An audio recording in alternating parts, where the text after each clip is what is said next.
Digital currencies are nothing but whatever I explained on the blockchain. Digital currencies are the small numbers being tracked in those ledgers. Fundamentally, it is nothing but that. Now, what drives the value? How some blockchain coin becomes so expensive and why some blockchain coin becomes rubbish, even zero? No, it depends on the algorithm, it depends on the team, it depends on the acceptance in the market. Bitcoin, the founder has actually released a research paper in 2009 with a title called Bitcoin, a peer-to-peer electronic cash system. He did not assume that it will become so expensive and so big. So when he created, he has actually assumed that it will be used as a cash for a decentralized ledger. But actually, again, I think if he would have imagined that this may become a multi-trillion-dollar industry, he would have, had us different plans. But he remained anonymous, and even till date, nobody has a clue that who that person is. And he might be sitting somewhere and enjoying the whole ride. And he already have, I think, few $1 billion. If he would have been a publicly known person, I think he would be a third or fourth richest person on the planet right now. So digital asset, it has no intrinsic value. If you think that it is actually a value, but nothing, no, it's no value. Why? Because let's say if I'm a software developer, I'm very smart. I created a software at my home after spending a month. I created a Bitcoin node kind of system on my own XYZ coin. Let's call it a ABC coin. I launched the software, I made it public, I launched a website and did some marketing, and everybody said, oh wow, this is so good. I will also install it, I will also join the network. And everybody started joining the network. Then it will become more of a decentralized blockchain, proper decentralized blockchain, true decentralized blockchain. And that coin will become a good to have coin initially because there is no values and it's like, I feel good. Of course, in 2009, if somebody is mining Bitcoin, he might be mining it because he feels good about it, not because he thinks that it can be a value. At that time, it was less than 1 cent. It was 0.000001 cent at that time. Very, very small value. But somebody did it for fun. Somebody even mined 10,000, 20,000 Bitcoin, and he decided to have a pizza for 10,000 Bitcoin. That might be a news, you might have heard about it. Somebody has bought 2 pizzas using 10,000 Bitcoin because it was so irrespective value. Of course, if I am launching my own video game, for example, and if I have my own video game coins, and obviously I'm a creator, so I don't see it as a value. I see that, if you're paying me 500 rupees, I'll give you 5 lakh coins.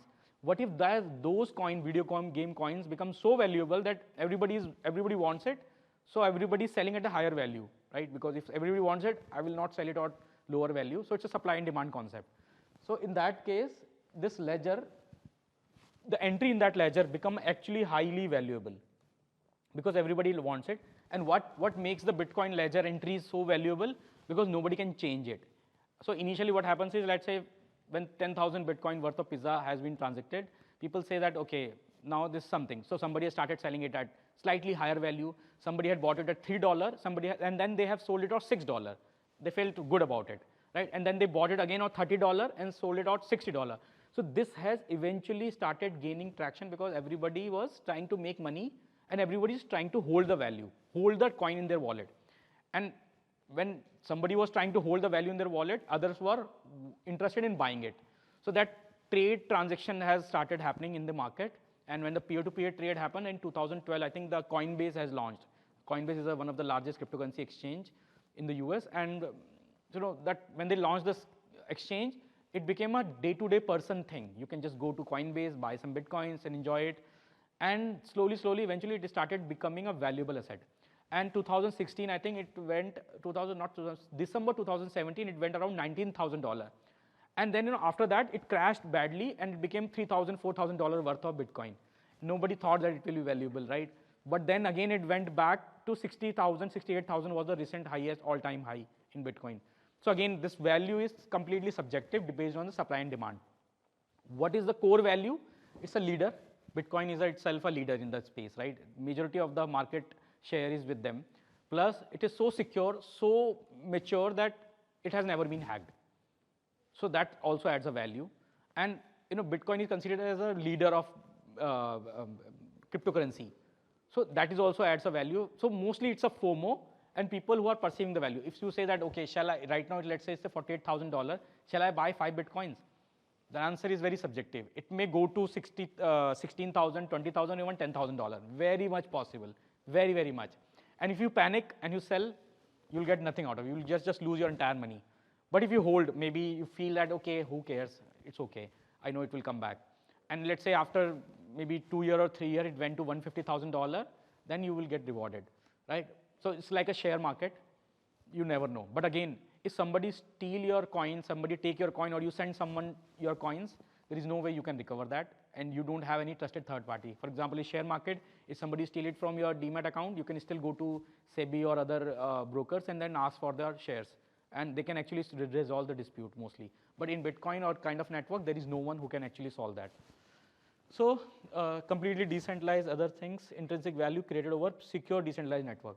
Since nobody can change the value transaction, remember, if Bitcoin would have been hacked at any time in history, this would have not been a $60,000 worth of assets, because now there is no one who want to trust on it.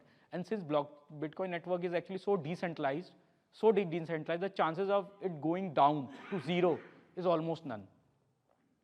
So it's kind of a safe, right? So that's why people say that if you are investing in cryptocurrencies, always invest in top 10 or top 5. Again, people have done that in 2017, that top 10 may say 6 has gone to zero. So anything can happen. You have to do it at your own risk. So irreversible, as I said, secure, permissionless. Permissionless means you don't need someone's permission to access that ledger or send the transaction. That's called a permissionless. So there is no one who can actually stop you to access that. So can somebody stop you in accessing Bitcoin network? Answer is no, actually. If you have internet, you can actually. That's it. And there are multiple ways to do it. And fast, it has to be fast. The moment you publish it, it has to be propagated on the entire network almost in few seconds. That's the property that you need. And identity not linked to the account on transaction. Your identity will remain anonymous. These are the characteristics of the blockchain. If any blockchain or any blockchain-based assets you are investing in, you should check for these properties or characteristics, whether they have these or not. If Ripple, for example, Ripple, most of the people say that Ripple is not decentralized, truly decentralized. Why? Because there is so much control with the Ripple organization, that corporation, that people don't find it very healthy, right? You want to have less corporate control for any asset to be valuable. That's why Bitcoin is more valuable. There is no corporate ownership or control over it. This is like everybody's thinking that, yeah, why not cryptocurrency? Why fiat money? Fiat cryptocurrencies are scam. This is already banned by the government. Answer is no. This is not. Cryptocurrencies are not banned by Indian government right now. There is a bill proposed. It has not been, draft has not been made public. It was supposed to happen in this session, winter session, but I think it might not happen. So it will go to maybe the next session. That I think budget session, I think it may go. But again, budget session is generally very, very busy. So it might get pushed further. Indian government has not accepted or rejected cryptocurrency as on this date. It may happen where government say that we don't allow cryptocurrency to be used as a money in India. Very, very possible, and I think this will happen. But government is saying that we may decategorize, may say, I'm not sure yet. Government may say that cryptocurrencies will be categorized as an asset class. So that if you buy cryptocurrency and it gain in capital value and you sell it, or maybe without even selling it, if you gain value and on the closure date of your balance sheet, you have to pay the tax on the gain value. If you lose, you can adjust the profit. Maybe, I don't know. There's a typical asset value transaction that government records that will happen. And everybody say that, no, this is illegal, government has banned it, RBI has banned, Supreme Court has banned. Answer is no. If they would have banned, a lot of cryptocurrency exchanges in India have now becoming more than $2 billion company. $2 billion is so much big amount that it's very difficult to grasp the idea that if they have become so much big in terms of companies, it would not be possible if government has already banned it. There is no banning right now. Government is actually against it. RBI is suggesting every buyer to exercise caution while buying it and entering into it without any knowledge, which is true. If it's a decentralized currency, how even the government can ban it? Yes, exactly. But again, we don't want to comment on it, because government can do a lot of things. Well, it came for a purpose. Because the central banks or the government cannot ban it. No. See, the government can ban the certain traffic on the internet. The government can ban it very carefully. Government can ban it legally. If something is illegal, nobody will do it openly. That's it, right? Because you get caught and you will be sent to jail. Nobody likes that. There is a legal nature of something banning something. If somebody says government is banned to sitting on the white chair, Of course, you know that if there are 100 people sitting earlier, now there will be 4 people who will be sitting at alone. And they can ban anything, obviously, they can ban anything. But their purpose, government has a very good intention actually behind banning it, and government is aware that if they ban certain things, certain innovations will be impacted. That is very much clear about with the government. Government is aware of it. They don't want to restrict the innovations like NFTs and other decentralized innovations, but government is interested in banning anonymity associated with the transaction so that it cannot be used for the malicious activity, which is very true and very good for us as well. Of course, people are ready to pay tax. Why not? You know, why government is very happy to accept tax. But if somebody is using it for malicious purpose, you know, money laundering, other things, the government is against it, and which is, I think we should okay with that. But you are saying, yeah. So basically, whenever I buy my stocks, it goes into my demat account. If zero hour got shut or any particular broker gets shut, so my stocks are with CDSL or the. Yeah, it's safe, yeah. But if Bazirex or any other exchanges get shut, so what? You lose everything. You will lose everything, every single thing. You know, that's why the solution is never park your assets in a centralized exchanges. These are called centralized exchanges. They hold the custody of your wallet. You might not be aware, but your actually Bitcoins, if you are send it to the Bazirex or any other XYZ exchanges, centralized exchanges, your assets are actually with that company. You are not with that asset is not with you. If you want to keep it with you, you have to keep it with your own hardware wallets and cold storage wallet. How does one do that from the current exchanges? I mean, You can withdraw it. Really? You can go and withdraw your assets into your own wallet. It can be your hardware wallet, private wallet, MetaMask wallet, mobile wallet. There are so many cold storage apps. Buy it from Bazirex, then you can transfer it. For anywhere you want. You can transfer. You can withdraw it. so Coin D6, I've been trying to find that to transfer that. I've not been able to. And they might be there. Obviously, you have to check. You might have to check. It might be a withdrawal option or send my money to somewhere else. All exchanges are centralized or? Almost all centralized. They all are centralized exchanges. CoinDCX, CoinSwitch Kuber, or this Bazirex. There are 3 main right now. There are 2-3 more, but there are 3 bigger ones. All 3 are centralized exchanges. Remember, your wallet, private key, whoever owns that private key actually owns your assets. If you own your private key, that means you have your money. If you don't have your private key, you don't have your money. On exchange, you don't have control, right? Yeah, they have your private key. But they are actually using some services where they protect your assets. But again, there are a lot of exchanges that has been shut down in multiple countries many times. So you will lose your access. But again, the intention of that company is not to put you at risk, but the business model that they have created is such a way that they allow you to trade, buy, sell. For buy, sell and trading, you have to park some money into that wallet. So if let's say if you have 50 lakh rupees worth of crypto assets, then you want to trade 10 lakh rupees worth of assets, you should only keep 10 lakh rupees worth of asset in that exchange, ideally. Because if you're trading on day-to-day thing, you keep that on much only in that, otherwise withdraw everything. So to your point, I mean, you can withdraw the funds and that is linked to your KYC. account, and so that's the money. No. That money is for your bank account. Crypto assets can go to your hardware wallet. Hard to find that. No, it's very easy actually. If you Google it, you'll find it. YouTube में बहुत अच्छे video मिल जाएंगे. So that way is. There are now decentralized exchanges as well, but decentralized exchanges has its own limitations. Because they can have decentralized exchanges on Ethereum to Ethereum only. So Ethereum assets can be traded decentralized manner within the exchange, where you can connect your own MetaMask wallet, which is again where private key is with you only. That is actually doable. No, there is no link. No. Bitcoin is just a ledger. Ethereum is a programmable ledger. So Ethereum is much better than Bitcoin actually. That's why Ethereum has gained so much value.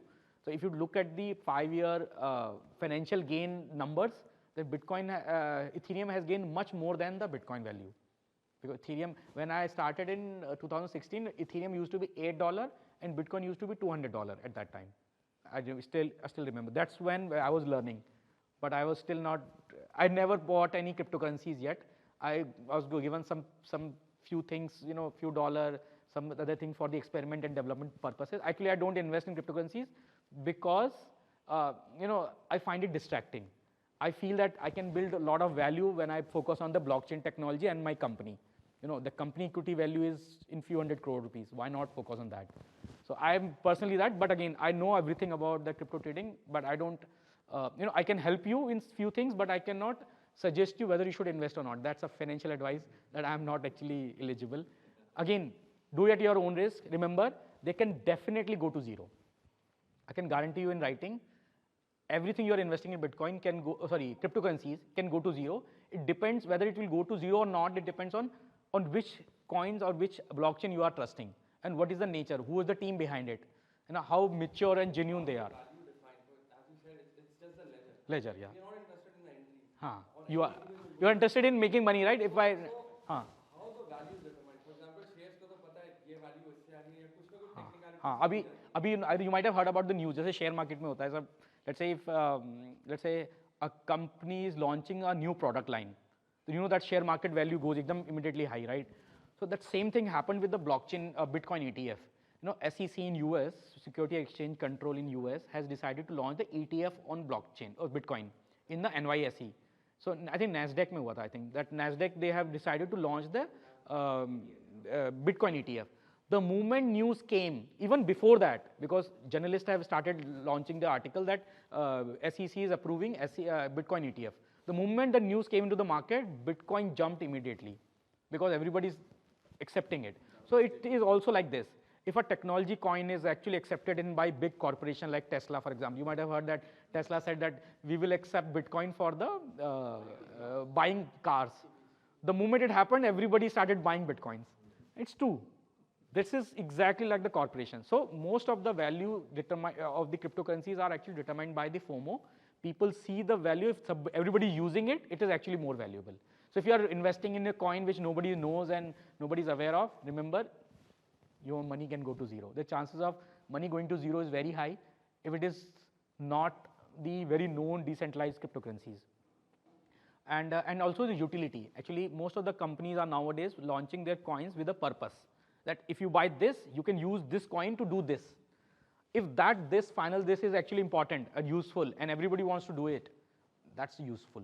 That's why Ether, you might have heard about Ether is a cryptocurrency of Ethereum blockchain. Ultimate purpose of Ether is to deploy the smart contracts or make a transaction call. So when you deploy a smart contract program into the Ethereum network, you have to actually pay the gas fee in Ether. That's the use case of Ethereum. That's why Ethereum founder is well known, well respected in the entire world, and he's not anonymous because he has not made the Ethereum as a financial instrument or as a cash-based system. He has made the Ethereum as a purpose to deploy smart contract, which is the foundation of most of the innovation in the industry right now. So NFTs are nothing but smart contracts actually in the back end. So that's why it is more valuable. So in the cryptocurrencies, if you are looking for advice, I think you should go and do your own research in terms of what is the value in the blockchain and how they are actually making it more secure and powerful, and what is the use case. If the website looks good, you remember, and you are just relying on that fact only, it will be totally fraud and scam. People are actually nowadays not disclosing even the founder's identity while putting it on the website and using some random face or random name, random LinkedIn profile. Somebody's LinkedIn profile is being used on somebody's crypto project, which has never gone to, and he was not even aware of it. And people are saying that what is this? So people are making scams, lot of scams. Because of the anonymity, they are taking benefit out of it. So decentralized finance is a very good option if you want to stake certain your assets and you're looking for kind of an interest, kind of income. But again, I always suggest that people to keep the hold of your digital assets rather than putting it into some 5 or 6% returns. If you are looking for 5-6% kind of annual returns, never go to blockchain or cryptocurrencies. If you're looking for 200% kind of return and ready to take the risk of even becoming zero, it's like a startup investment, right?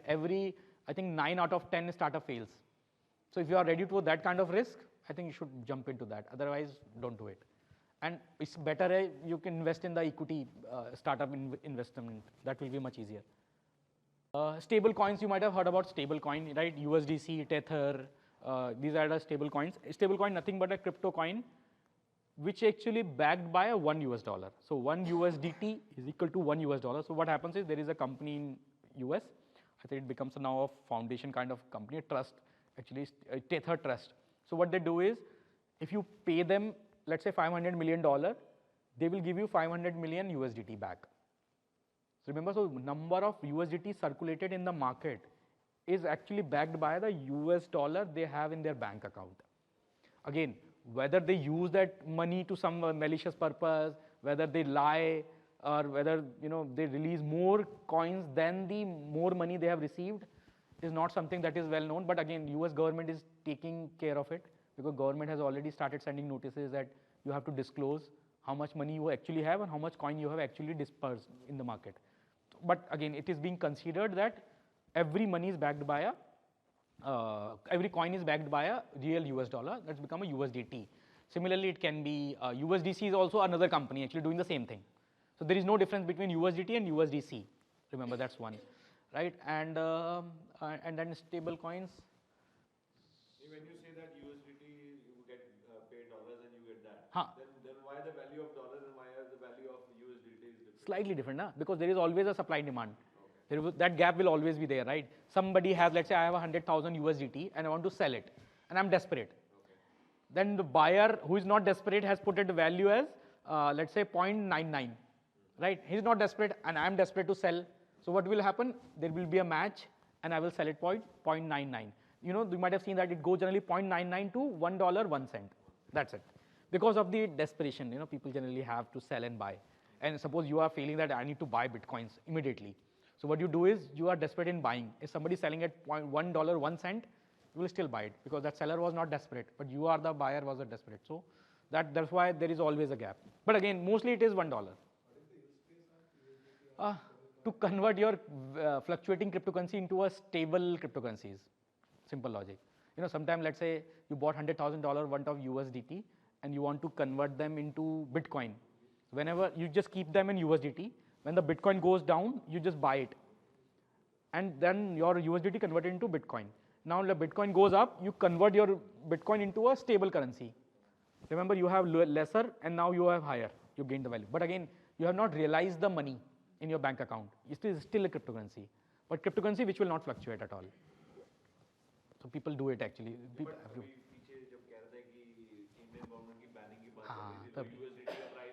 So obviously that becomes of desperation. Price of USDT can go down by... So I can do it. I have $100,000 USDT and I want to sell it for 50 rupees.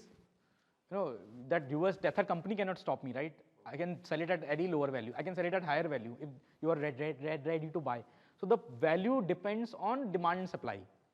But everybody knows that ultimately it has to be $1. It has to be $1, then it's up to you.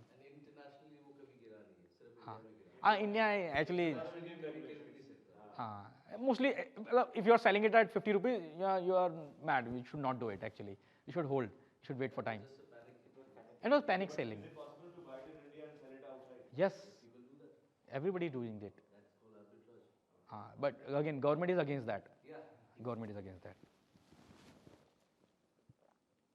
So disadvantage of stable coins, again, regulations, trust issues. As I said, Tether, you have to trust Tether. And there can be a different type of assets, commodities, utility token, cryptocurrency, security tokens, hybrid tokens, real world assets. Now you can even convert a real estate building into a virtual coins or virtual tokens. So what you have to do is, let's say you have $2 million, $10 million worth of requirement to purchase a building. You purchase it, you create an organization called a DAO actually, decentralized autonomous organization, we call it DAO. You take money in that DAO, give the coin to everyone that, okay, you are backed by this coin. And that 110 million goes to the real estate building, purchase it by that DAO, and then whenever the rent comes, you disperse that rent to the profit as a dividend to the every stakeholder. Nowadays, there are companies, corporations, who are actually only existing in the smart contracts. There is no physical legal registration of the corporations that has happened, and this is happening right now. Everybody is doing it. In India also people are doing it. Outside India it's very common actually. It's called decentralized autonomous organization, where the entire organization rules and voting power are written in the smart contract as a programming language.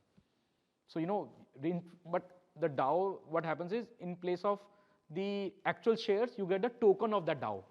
So higher number of token you have, the higher number of voting power you get in that DAO.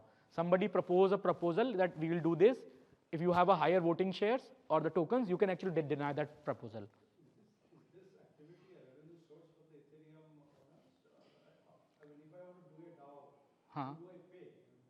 The smart contract, actually, you'll pay the money into the smart contract. Smart contract can also hold the money.